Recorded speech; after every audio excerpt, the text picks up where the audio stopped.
दोस्तों, आपको पता है कि इस पूरे ब्रह्मांड में भगवान शिव के अनेकों मंदिर हैं, पर आज मैं आपको भगवान शिव के 5 ऐसे मंदिर के बारे में बताऊंगा, जिन्हें शायद आपने पहले कभी देखा होगा या कभी सुना होगा। चलिए आगे बढ़ते हैं। नमस्कार दोस्तों, मेरा नाम विनोद है और मैं आपका अपने चैनल ओनली ज्ञान टीवी में स्वागत करता हूं। पहले नंबर पर है निष्कलंक महादेव। ये मंदिर गुजरात के भावनगर में है, जो कि कोलियाक तट से 3 किलोमीटर अंदर अरब सागर में स्थित है। यहीं पर मिली थी पांडवों को अपने पाप से मुक्ति। इस सागर की लहरें रोज शिवलिंग का जल अभिषेक करती हैं। यहाँ पर लोग पानी में पैदल चलकर दर्शन करते हैं, जिसके लिए उन्हें ज्वार का उतरने का इंतजार करना पड़ता है। खारी ज्वार यानी कि हैवी टाइड के वक्त केवल मंदिर की पताका और खंबा ही नजर आता है, जिसे देख कोई भी अंदाजा नहीं लगा सकता कि पानी के नीचे समुद्र में महादेव का प्राचीन मंदिर है। यहाँ पर शिवजी के 5 स्वयंभू शिवलिंग है। स्वयंभू शिवलिंग वो होते हैं जो अपने आप उत्पन्न होते हैं। इस मंदिर का इतिहास महाभारत काल से जुड़ा है। ऐसा बताया जाता है कि महाभारत युद्ध में पांडवों ने कौरवों का वध कर युद्ध तो जीत लिया, पर उन्हें बाद में ज्ञात हुआ कि उन्होंने अपने सगे संबंधियों की मृत्यु कर महापाप किया है। इसी महापाप का प्रायश्चित करने वो भगवान श्री कृष्ण के पास गए, जहां भगवान श्री कृष्ण ने पांडवों को पाप से मुक्ति के लिए एक काला ध्वजा और एक काली गाय सौंपी और पांडवों को गाय का अनुसरण करने को कहा और कहा कि जब इस ध्वजा और गाय का रंग काले से सफेद हो जाए तो समझ लेना तुम्हारे पाप से मुक्ति मिल गई। और साथ ही भगवान कृष्ण ने ये भी बोला कि जिस जगह ऐसा हो वहाँ सारे लोग भगवान शिव की तपस्या करना। और इतना सुनते ही पांचों भाई भगवान श्री कृष्ण के अनुसार काली ध्वजा हाथ में लिए और काली गाय का अनुसरण करने लगे।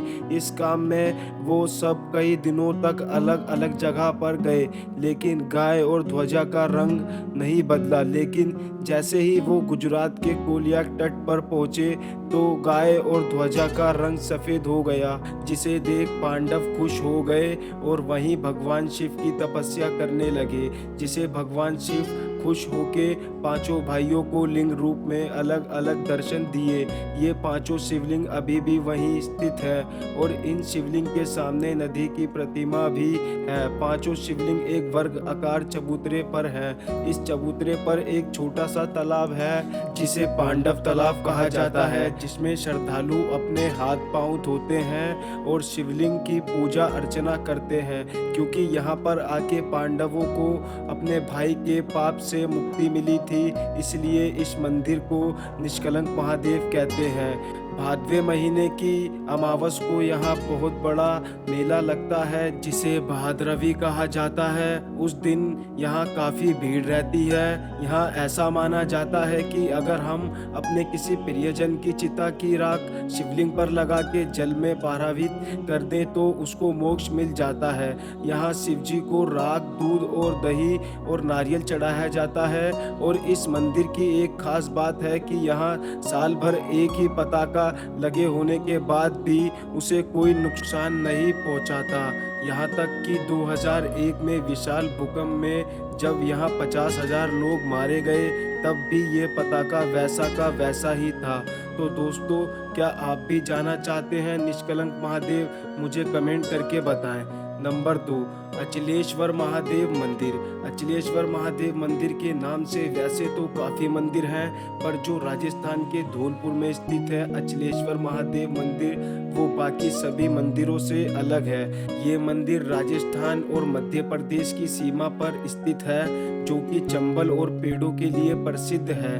भगवान अचलेश्वर महादेव का मंदिर इन्हीं पेड़ों के बीच है। इस मंदिर की सबसे खास बात यह है कि इस मंदिर का शिवलिंग दिन में 3 बार रंग बदलता है, जिससे सुबह शिवलिंग का रंग लाल होता है और दोपहर में केसरिया और शाम होते होते सांवला होने लगता है। इस रंग बदलने वाले शिवलिंग का रहस्य कोई नहीं जानता है।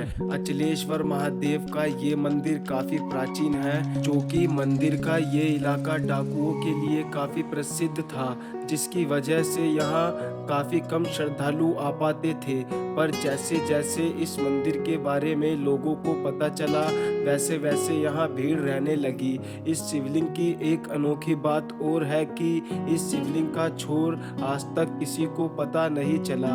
बहुत समय पहले भक्तों ने शिवलिंग की गहराई को नापने की कोशिश की, पर उन्हें काफ़ी देर खोदने के बाद भी शिवलिंग का छोर नहीं मिला, जिससे लोगों ने भगवान शिव का चमत्कार मान के उसे वहीं रोक दिया। और लोगों का मानना है कि अचलेश्वर महादेव भक्तों की सारी मनोकामनाएं पूरी करते हैं। नंबर 3, कैलाश शिव मंदिर। ये मंदिर महाराष्ट्र के औरंगाबाद में स्थित है। पूरी दुनिया के लिए एक अलग ही रहस्यमय है। कहते हैं कि एलोरा की गुफाओं में स्थित ये मंदिर 6000 साल पुराना है, जिसको बनाने के लिए कम से कम 7000 मजदूरों ने 150 साल तक काम किया है। इस मंदिर की खास बात यह है कि इस मंदिर में एक पर्वत के समान एक शिवलिंग है, लेकिन इस मंदिर में कभी पूजा नहीं होती। इस मंदिर में पूजा कब हुई होगी, आज तक इस बात का भी पता नहीं लग पाया है। जबकि इस मंदिर को लेके खूब रिसर्च की गई है, लेकिन इस मंदिर के रहस्य के आगे साइंटिस्ट ने भी हाथ जोड़ लिए। कुछ लोगों का मानना ये भी है कि इस कैलाश शिव मंदिर का निर्माण धरती पर नहीं बल्कि स्वर्ग में हुआ है, जिसके बाद इस मंदिर को धरती पर स्थापित कर दिया गया, क्योंकि इस मंदिर को देख लगता है कि इसे कोई मानव नहीं बना सकता, क्योंकि पूरा मंदिर एक ही चट्टान पर टिका हुआ है। चट्टान पर बनी मूर्ति देखकर पता लगता है कि उस टाइम पर ऐसी मूर्तियां बनाने वाली कोई मशीन नहीं थी। और कुछ लोगों का ये भी मानना है कि मंदिर एलियन का द्वारा बनाया गया है, पर आज तक इसका सच कोई नहीं बता पाया। इस कैलाश शिव मंदिर के निर्माण में कहीं भी ईंट, पत्थर, मिट्टी, गर्रा, रत्न किसी भी चीज का इस्तेमाल नहीं हुआ। आमतौर पर मंदिर नीचे से ऊपर को बनते हैं, जबकि ये मंदिर ऊपर से नीचे की ओर बनाया गया है। इस मंदिर के निर्माण ने न खाली भारत बल्कि पूरी दुनिया के साइंटिस्टों को हैरान कर दिया है। ऐसा कैसे हो सकता है कि कोई इमारत हजारों सालों से बिना किसी जुड़ाव के खड़ी है। कुछ लोगों का कहना है कि ये मंदिर 6000 साल पुराना है, और कुछ का कहना है कि ये मंदिर 1900 साल पुराना है। इस भव्य मंदिर में एक बालकनी भी बनाई गई है, और मंदिर में बीच में पिलरों को जोड़कर एक पुल का निर्माण किया है, और मंदिर के नीचे एक सुरंग भी है, लेकिन ये सुरंग इतनी मायावी है कि वहां पहुंचना आसान नहीं है। एक विदेशी व्यक्ति ने मंदिर के नीचे एक सुरंग के अंतिम छोर तक पहुंचने का दावा किया है। उसने आके बताया कि मंदिर के नीचे एक विशाल कमरा है, जहां उसने 7 लोगों को देखा जो कि बार बार गायब हो जाते थे, लेकिन आज तक इस मंदिर का रहस्य कोई नहीं जान पाया। चौथे नंबर पे है वारंगल किला। दरअसल ये तेलंगाना राज्य के वारंगल जिले में स्थित है, जिसे 12वीं शताब्दी में बनवाया गया था। इस यहाँ के राजा गणपति देव ने 1199 में बनवाना शुरू किया था, और इस किले को पूरा करवाया उनकी बेटी रुद्रमा देवी ने। इसी के साथ इसमें भगवान शिव का मंदिर भी बनवाया गया, और इसे पूरे किले को ही काफ़ी बेहतरीन निर्माण कला से बनाया गया था। लेकिन 14वीं शताब्दी में यहाँ हमला हुआ और इस किले को दूषित कर दिया। इसके बाद यहाँ काफ़ी बार हमला हुआ और इसे काफ़ी बार तोड़ा गया। इसी शिव मंदिर में एक ऐसा शिवलिंग था जिसे निर्माण कुशलता का बेहतरीन नमूना कहा जाता है। जब इस मंदिर का दोबारा निर्माण हुआ तब इस शिवलिंग को दोबारा यहाँ स्थापित किया। आज भी साइंटिस्ट इस शिवलिंग को देखकर हैरान है, क्योंकि 800 साल से भी पहले एक ऐसा शिवलिंग बनाना असंभव था। यह शिवलिंग ब्लैक बेसलेट पत्थर से बनाया गया है, जो कि बहुत भारी और सख्त होते हैं। पर इस शिवलिंग को किसी और शिवलिंग से मिला के देखेंगे तो आप अंतर साफ नजर आ जाएगा। शिवलिंग इतनी चमकीली है कि आप इसमें अपना चेहरा भी देख सकते हैं और इसका आकार भी पूरी तरह सिलिंड्रिकल है। आज भी साइंटिस्टों का मानना है कि ऐसा आकार बिना मशीन के नहीं पाया जा सकता। लगभग 800 साल पहले सिर्फ छेनी और हथौड़े से कैसे बनाया होगा ये शिवलिंग। अगर साइंटिस्ट की माने तो ये शिवलिंग पत्थर काटने वाली मशीन से बनाया है, पर 800 साल पहले ऐसी कोई मशीन का निर्माण नहीं किया गया था। अगर आज भी ऐसी कोई शिवलिंग बनाए तो इस लेजर मशीन के बिना असंभव है, और फिर भी इस शिवलिंग जैसी चमक नहीं आती। तो आपको क्या लगता है दोस्तों कि उस समय में भी कोई ऐसी मशीन विकसित की जा चुकी थी जिससे लेजर मशीन जैसी सटीकता से पत्थरों को काटने जा सके? नंबर 5, स्तंभेश्वर महादेव। दोस्तों, ये मंदिर भी निष्कलंक महादेव की तरह है जो दिन में 2 बार गायब हो जाता है। और ये मंदिर भी गुजरात के कवि कांबोई गांव में ये मंदिर मढोडरा से 40 किलोमीटर अरब सागर के मध्य कैम्पी तट पर है। इस मंदिर की एक खास बात है जिसे लोग दूर दूर से देखने आते हैं। ये मंदिर दिन में 2 बार यानी सुबह और शाम के वक्त ओझल हो जाता है। ऐसा लगता है कि यहाँ कोई मंदिर नहीं है, लेकिन कुछ देर बाद जब मंदिर दिखाई देता है तो सभी श्रद्धालु हैरान हो जाते हैं। ऐसा लगता है कि जैसे जादू हो रहा हो। इस तीर्थ स्थल का उल्लेख भी महाशिव पुराण रुद्रस्था में भाग 2 अध्याय 11 में भी मिलती है।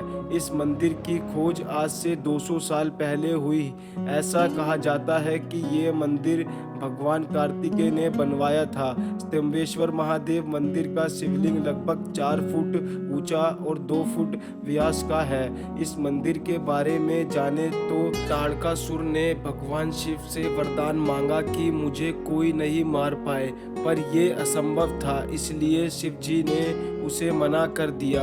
पर उसने बोला, मुझे सिर्फ आपका पुत्र ही मार सके, वो भी 6 वर्ष का। शिवजी ने उसे ये वरदान दे दिया। वरदान मिलते ही ताड़कासुर ने तीनों लोक में हाहाकार मचा दिया, जिससे सारे देवी देवताओं को भगवान शिव की शरण में जाना पड़ा, जिसके कारण भगवान शिव को तीसरी आंख से पैदा हुए कार्तिकों को भेजना पड़ा, जिससे ताड़कासुर का वध हुआ। पर जब कार्तिकेय को पता चला कि वो भगवान शिव का भक्त था तो वो निराश हो गए। तभी उन्होंने देवताओं के मार्गदर्शन पर माही सागर संगम तीर्थ पर विश्वनाथक स्तंभ स्थापना की। तब जाकर उनके मन को शांति मिली, जिसके बाद भगवान शिव स्वयं यहाँ आकर विराजमान हुए। तभी इस मंदिर का नाम स्तंभेश्वर महादेव पड़ गया। कहते हैं कि माही सागर नदी का सागर से संगम होता है। इस मंदिर का खुद समंदर दिन में 2 बार जल अभिषेक करता है। इस मंदिर के पीछे अरब सागर का बेहतरीन नज़ारा दिखाई देता है। तो कैसी लगी दोस्तों आपको यह वीडियो? प्लीज़ कमेंट करके ज़रूर बताएं। साथ ही इस चैनल को सब्सक्राइब करें। धन्यवाद दोस्तों, मिलते हैं ऐसे ही एक वीडियो के साथ।